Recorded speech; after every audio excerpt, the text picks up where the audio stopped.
Hi, I'm Fazia Costi. I'm the owner of 54 Media Group. It is my honor to present to you the Focus on Success Summit 2024. We have an amazing lineup for you, and we hope that you enjoy each and every one of our presentations. Thank you for joining us. Hello, I'm Sherry Mason, and today I want to talk to you about the secret ingredient to leadership. Now, the workplace, it's changing. Employees today have redefined their personal professional success, regardless of generation. In fact, a recent study of Deloitte tells us that 1 out of 3 employees say that their job has a positive impact on their physical, mental, and social well-being.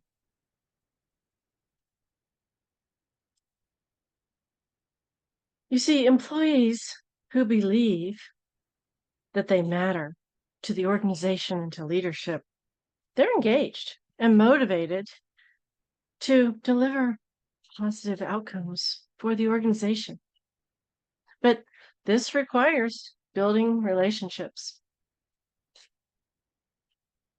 Now, leaders, you are supposed to make all the decisions, have all the answers, and direct employees' actions. But this is where a paradox occurs. You see, the higher you climb on that leadership ladder, the more responsibility you have.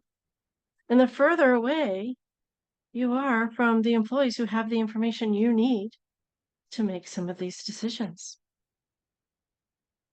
If only you could talk to these employees.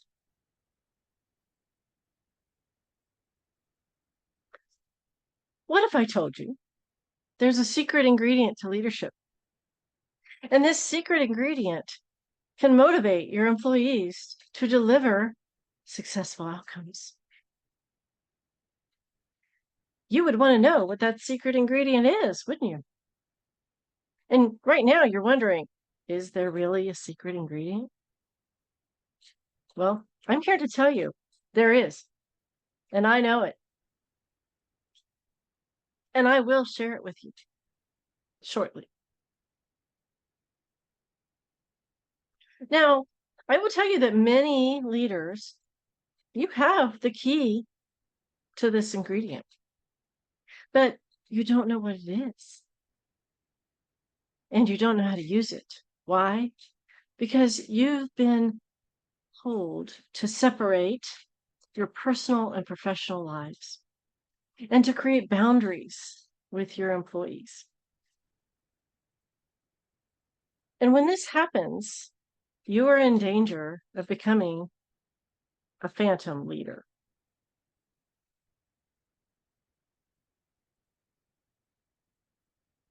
What is a phantom leader, you may ask? Well, let me tell you. A phantom leader is, you may catch a glimpse of them here or there, and they don't see you. You don't know anything about them, and they certainly don't know who you are.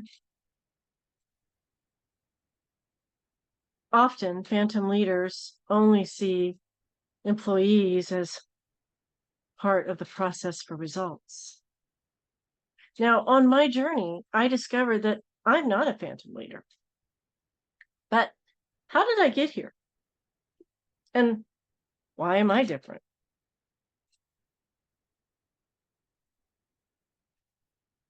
Because maybe I learned the secret ingredient to leadership.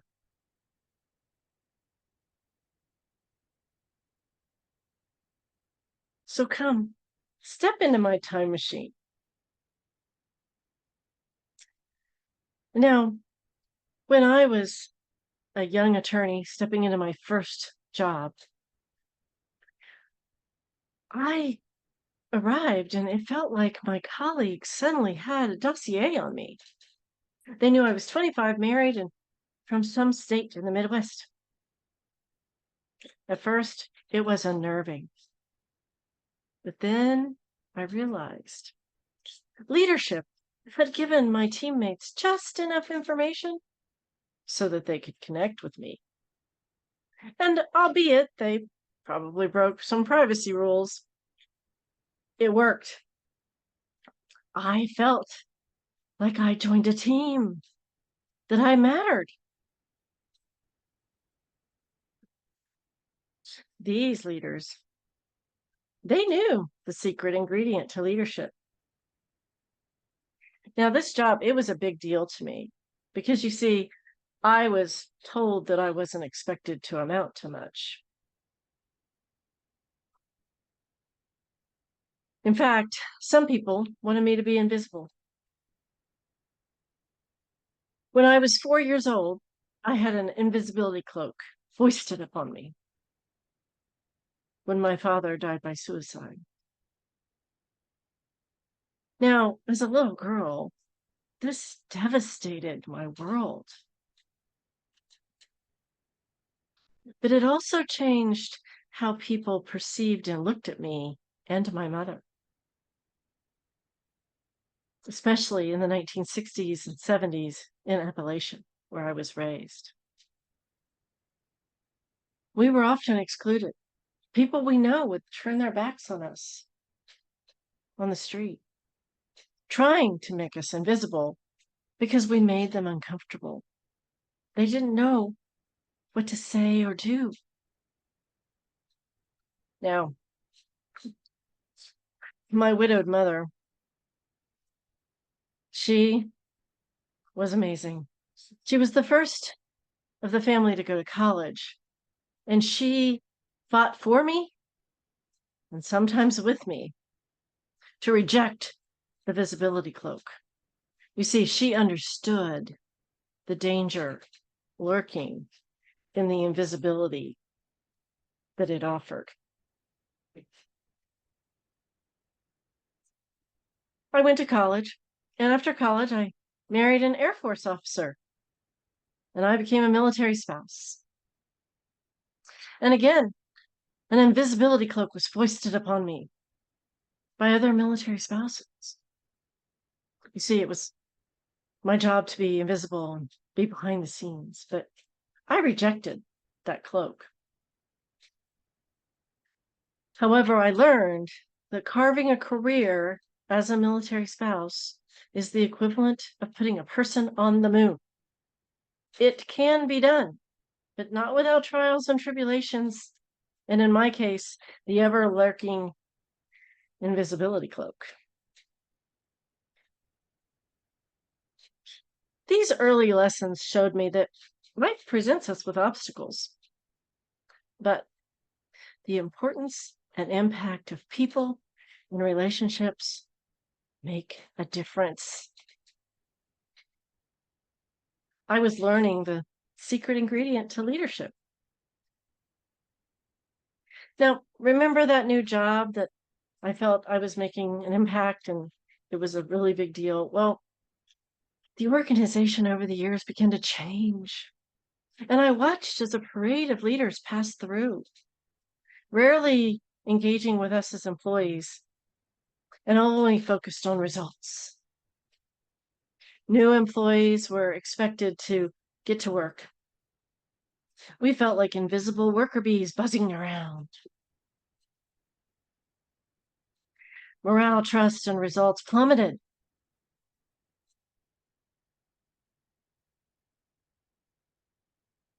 And what happened to the leaders? Well, they had a lot of pressure. They lost bonuses and they had increased stress. Many of them left. According to my fellow author, Zach Mercurio, the real issue with leadership is that for more than 150 years, dating back to the Industrial Revolution, leaders have been secretly socialized, silently socialized through business training to see employees as a piece of the process, as one with machines. And what happened? Results occurred at the expense of employees. Ladies and gentlemen, this is still happening today. Our machines of today are technology. But who invented and operate the machines and this technology?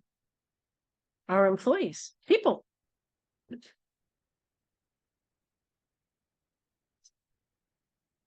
Now, again, leaders, you have been socialized and taught that results matter over people. And you're following conventional leadership rules because that's just the way it is. Driving your employees to deliver results at all costs. You're told not to engage with your employees because you don't have time, you will appear weak, or worse, it's not your job. Employee engagement is the job of someone else, usually human resources. Yet,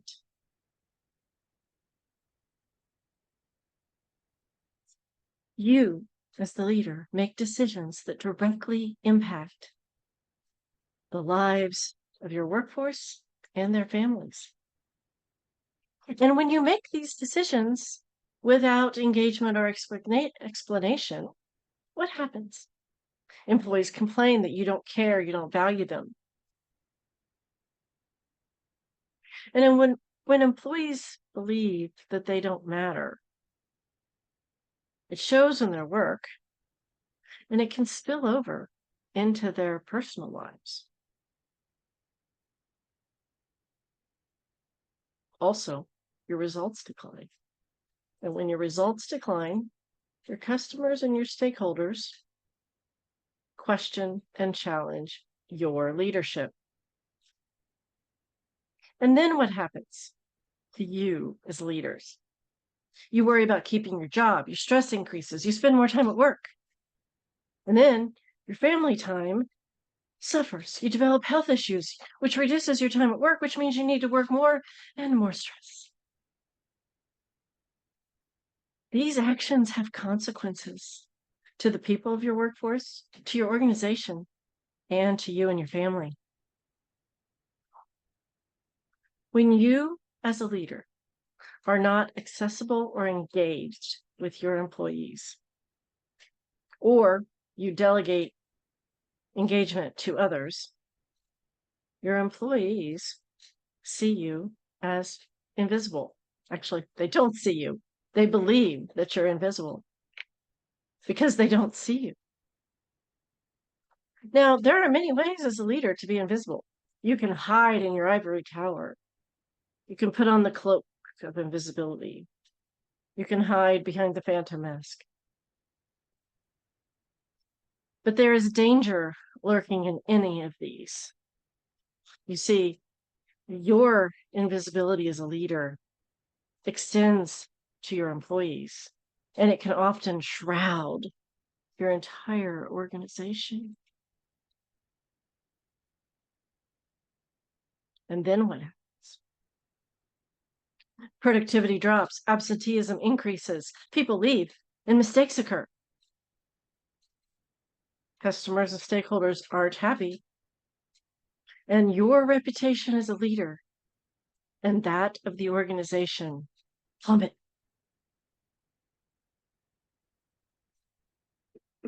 Now, I watched this happen at my organization, and I struggled with it as an employee. An executive, let's call her Jill, was promoted from an advisory position to a senior executive position without any training or mentoring.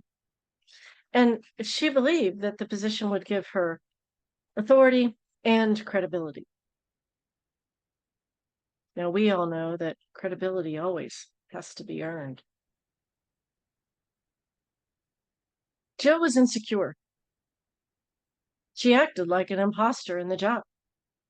Many of us tried to encourage and support her, but she retreated to her office, only interacting with a few people and often yelling at those she did interact with.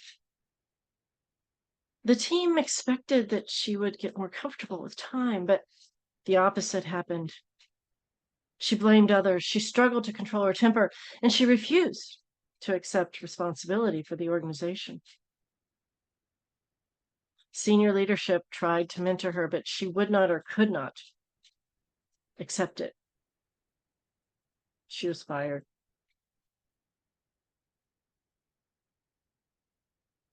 Now, this created trauma in the organization because you see, although a new leader was brought in, their focus was on results because we were behind. And employees who already felt unheard and unseen now felt abandoned by their organization. And I began to wonder, this cannot be the pathway to success for an organization and their people. It just can't. But then I left. Remember, my husband was in the Air Force and he was transferred to Germany. And it was in Germany that a catalytic event occurred that forever changed my viewpoint and perspective about leadership. I witnessed the impact of an Air Force plane crash that resulted in the loss of lives of 35 people, including civilians and a civilian VIP. The accident, the aftermath of the investigation, and the demands of military life reshaped my perspective of leadership decisions and their consequences on the people and families. Now, this event impacted the careers and family lives of many Air Force personnel, and it reverberated throughout the entire Air Force. And I had a front row seat to all of it.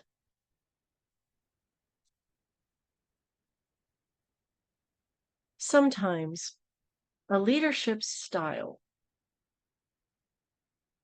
can be so dominant that it obscures one's ability to exercise independent judgment.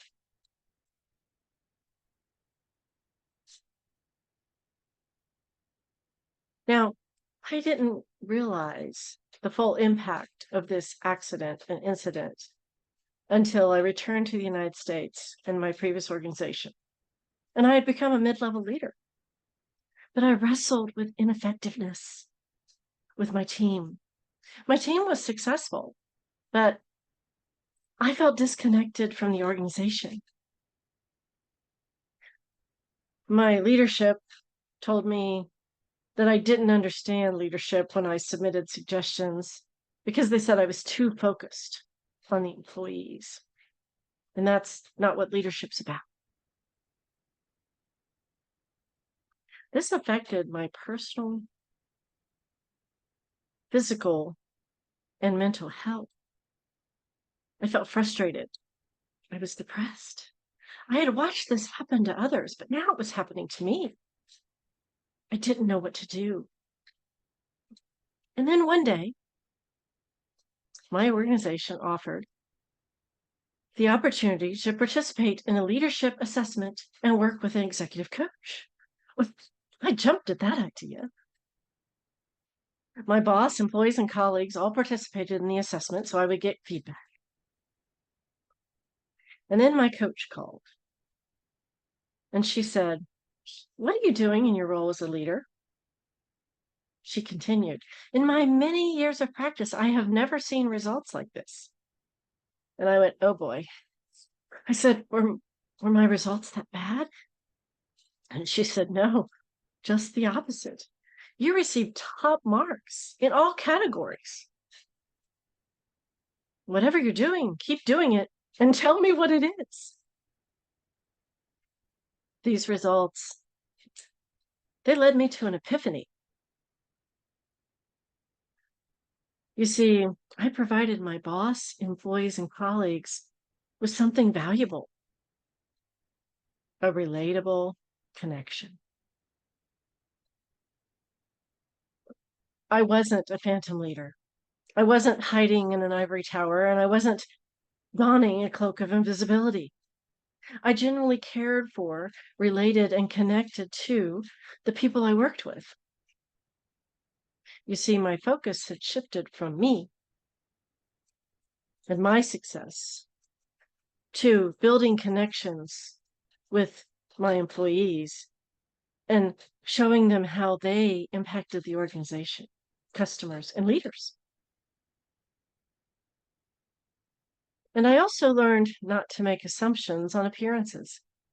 You see, I had an employee who was struggling with work, and my boss wanted me to fire him. But we had 20 years invested in this employee, and I didn't know what was wrong. So I sat down and talked to him, and he shared with me that he had been recently diagnosed with a significant health issue. He knew he was in trouble at work, and he didn't know what to do. He said, "I guess I'm going to have to quit." I said, "Hold on a minute. Let's explore the options." Working with this employee and other resources, I was able to accommodate him into another position where he continued to provide value to the organization for another 9 years. You see, I discovered that my purpose and value revolved around the success of the people of my team and their impact on the organization.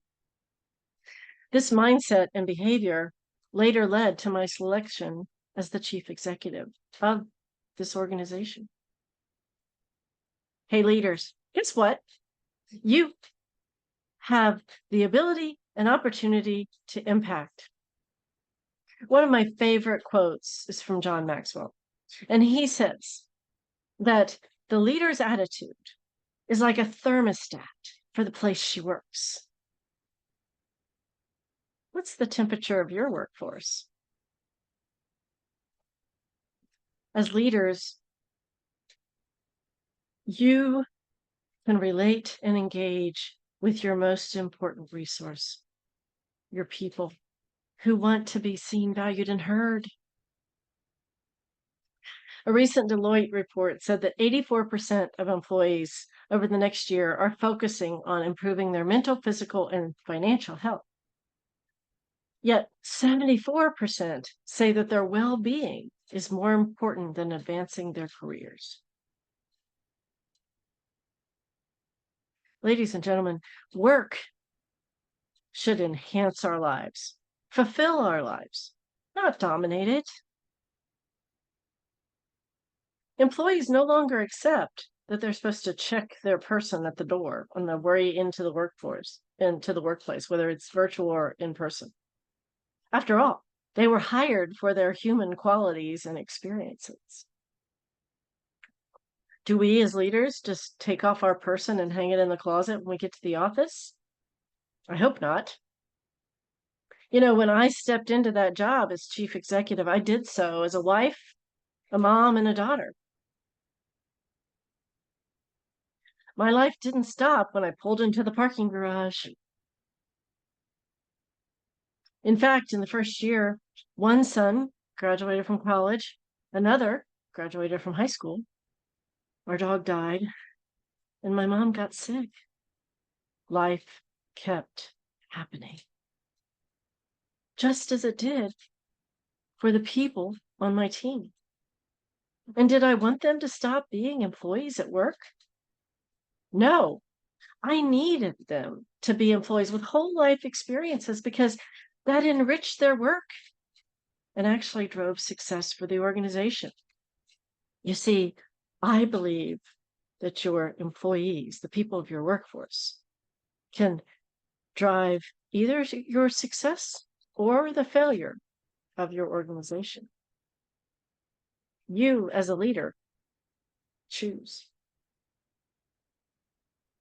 Now, I'm going to be real with you. Assuming the role of a chief executive is exciting and intimidating, especially when you face challenges like decreased employee morale, subpar performance, fractured stakeholder relationships, and lofty expectations.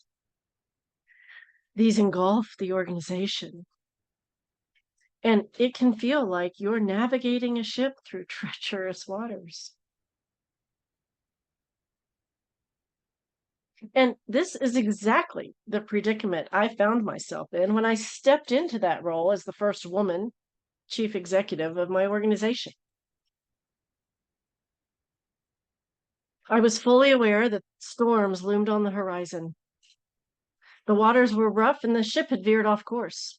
But I knew the ship was sound because I believed in my crew, the people of the organization. You see, I knew they were the key to transforming the organization. Mind you, I was told I was doing it wrong. But the results say otherwise. Now, I was the chief executive of the organization for 5 years. And during that time, the organization thrived. We witnessed a huge boost in employee morale and trust scores, and results doubled. And we incorporated new procedures and technology, transitioned to fully remote work, and persevered through a pandemic together. Leadership is evolving. It has to. It once was about strength. Then it's about smarts. Today and in the future, leadership's about heart. I think Simon Sinek says it best when he says, leadership is not about being in charge. Leadership is about taking care of those in your charge. Employees are human beings who want and need care, support, and engagement of their leaders. Leaders, the magnitude of your impact extends far beyond what you comprehend. Whether you lead a few people or 100, each person impacts another. And your impact on your employees and their families' lives outside work, it's big. Got some data for you just to share. Recent studies highlight that a leader's considerable effect on the well-being of people in the workplace was as follows. 69% of people reported that leaders influence their mental health more so than their doctors, and that the leader's impact was just as significant as their significant partner, their significant life partner. It's almost 70% of people who say that the leader's impact on their mental health is the same as their life partner.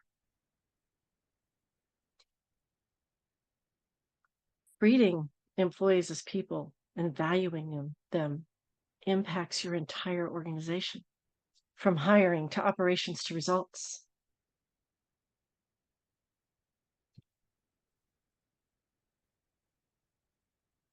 Have you ever watched what happens when you drop a pebble into the water? We all know what happens to the ripples on top of the water. We can see that, right? But what about what you can't see?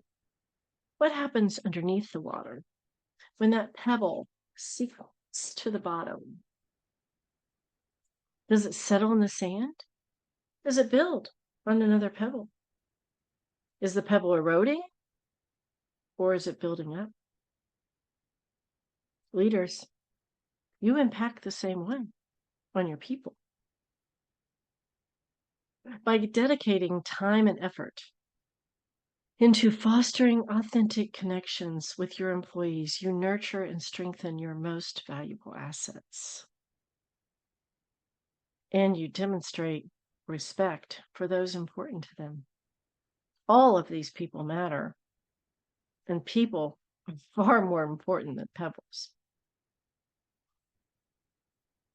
Now, a friend of mine, we'll call him Bill, he's a Marine of 25 years, and he said that the Marines taught him very early that leading is about investing in their greatest assets, They're war fighters.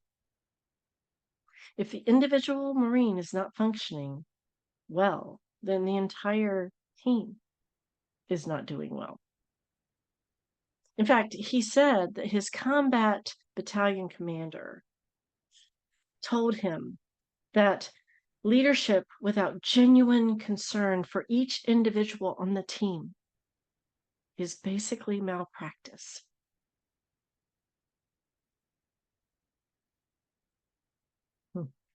Now, I've been around the military for 30 years and learned a few things as I've watched the military world. And one important rule that sometimes is overlooked in the military is that often the strongest leader follows. Now, one of my favorite leadership stories, following, actually comes from nature. I spent a lot of time in nature out at my aunt's farm. It was a way to escape as a child. And one of the things I saw often were geese flying in their V flight formation. And I wondered about it. It fascinated me because I would watch and it would seem like one goose would drop back and then another goose would drop back and take the lead. And I was like, how do they know where they're going? Well, so I learned that the leader drops back on purpose to let another take the lead, and the leader's resting because their positioning gives them reduced wind resistance and allows them to conserve energy. But it also allows them to let another goose lead.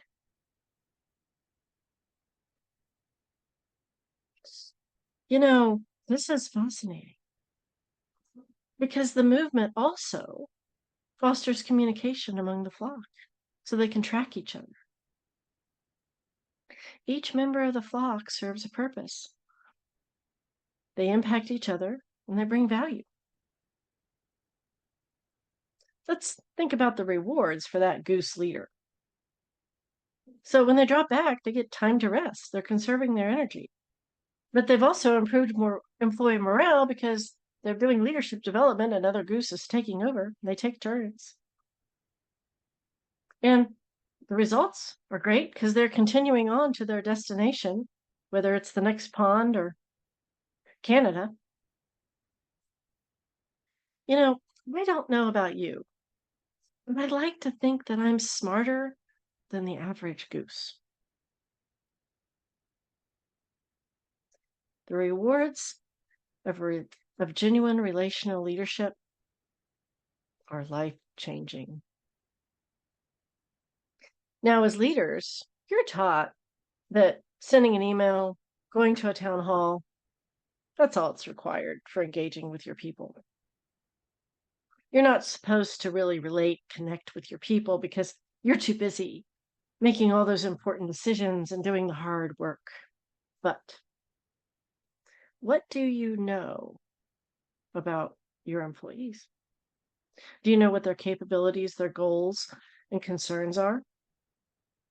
Do you know if your team is overwhelmed, disgruntled, or happy? How can you build relationships and make decisions if you don't know who your employees are and what their jobs are, and they don't know anything about you? Do you know if your decision's the right one? Are you sure?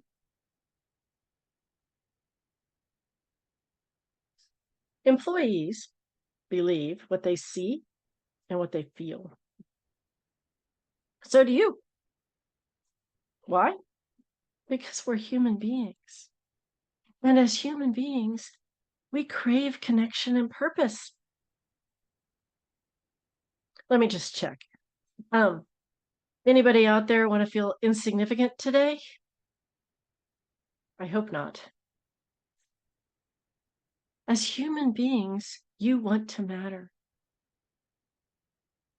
Now, remember, I said I was the chief executive of my organization. Well, my title was chairman.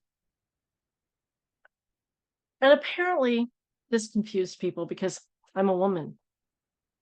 And they would say things like, let's see what the chair thinks.